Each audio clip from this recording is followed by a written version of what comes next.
Maintenant, nous allons voir une découpe plus complexe grâce aux segments constituant votre géométrie. C'est ce qu'on appelle l'UV Flatten. On va utiliser les composants segments pour créer des bords de découpe, ce qu'on appelle des seams. Alors on va prendre un cube, j'appuie sur CTRL et après par la suite sur l'icône cube dans la partie Create. Je vais enlever la grille pour une meilleure compréhension. Évidemment ici, en faisant l'exercice du cube et son développement, vous allez avoir un regard dubitatif sur la vidéo précédente relative à l'exercice du dé.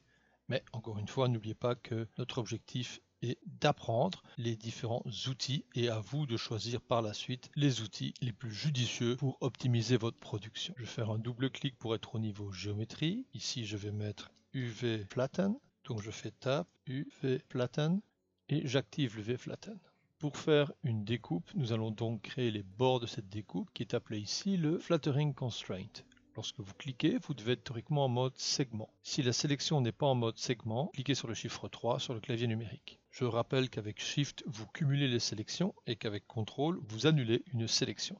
Exemple, si je clique ici avec Shift et je continue avec Shift, si je veux supprimer cette sélection, j'appuie sur CTRL. Je suis toujours en mode de reconnaissance de seam et nous allons observer maintenant de manière concrète et pragmatique le développement d'un cube.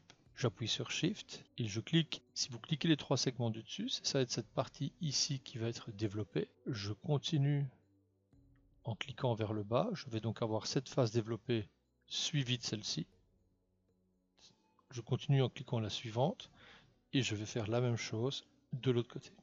Bilan, si on observe, je vais avoir une découpe qui va venir à cet endroit, qui va continuer, qui va descendre, qui va revenir jusqu'au périmètre de celle-ci et prendre les deux faces de chaque côté. Nous allons vérifier en appuyant sur Enter. Nous voyons ici en vert, comme dans la vidéo précédente sur le concept du display, les périmètres de la découpe. Nous voyons ici les reconnaissances de point à point, du point 2 au point 3, du point 6 au point 3, du point 7 au point 6 et ainsi de suite, puisque les segments sont entre deux points. Nous allons diviser l'écran par 2, CTRL 4, sur cet écran barre d'espace 5.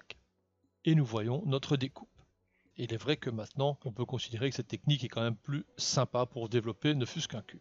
Par contre, ce que l'on peut remarquer, c'est qu'on n'a pas une découpe traditionnelle. Et c'est tout à fait normal, vu que les seams, avec ma sélection de segments, nous avons cette partie qui continue vers le bas, qui continue à cet endroit, et la création en T ici au-dessus se retrouve avec cette face-ci, celle-ci, et l'autre branche du T à cet endroit.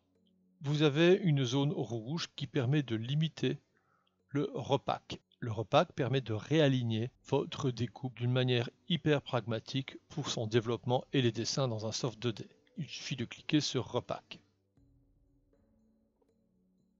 Nous allons maintenant recorriger le développement UV Flatten. Il suffit de recliquer dans la partie Flattering Constraint sur cette flèche pour renourrir le groupe à nouveau. Nous allons corriger le processus de découpe. Je vais donc supprimer ce segment dans la sélection en appuyant sur CTRL et en cliquant dessus. Je vais faire pareil de l'autre côté. Ces deux segments ne sont plus sélectionnés. Je vais maintenant choisir avec Shift ce segment et le suivant. Nous observons maintenant la découpe. Première phase qui sera en bas. Je monte progressivement. J'arrive plus ou moins au niveau de la croix avec les deux branches de la croix de chaque côté. Et ceci est la face la plus haute de la croix. Je valide avec Enter et nous observons exactement ce qui avait été prévu. Le repacking est un peu perdu. On va recliquer sur Repack. Vous pouvez modifier les proportions du repacking simplement en cliquant sur les périmètres délimités par les poignées en rouge. Pour remettre les poignées du repacking correctement par rapport à la grille, utilisez le mode d'accrochage à la grille. On va le désactiver, ce sera comme ça vraiment plus simple. Une autre manière de gérer le repacking, c'est de venir dans les propriétés Packing Area. Vous avez le centre et la taille. Généralement, les découpes UVW évitent d'être au bord de la zone qui sera prise en considération pour votre rendu de référence. Donc la taille, vous pouvez la réduire légèrement en prenant une petite valeur pour recentrer vers l'intérieur de la zone de rendu. Vous pouvez donc maintenant recréer la texture du cube en faisant bouton droite, Save as Texture UV to Image.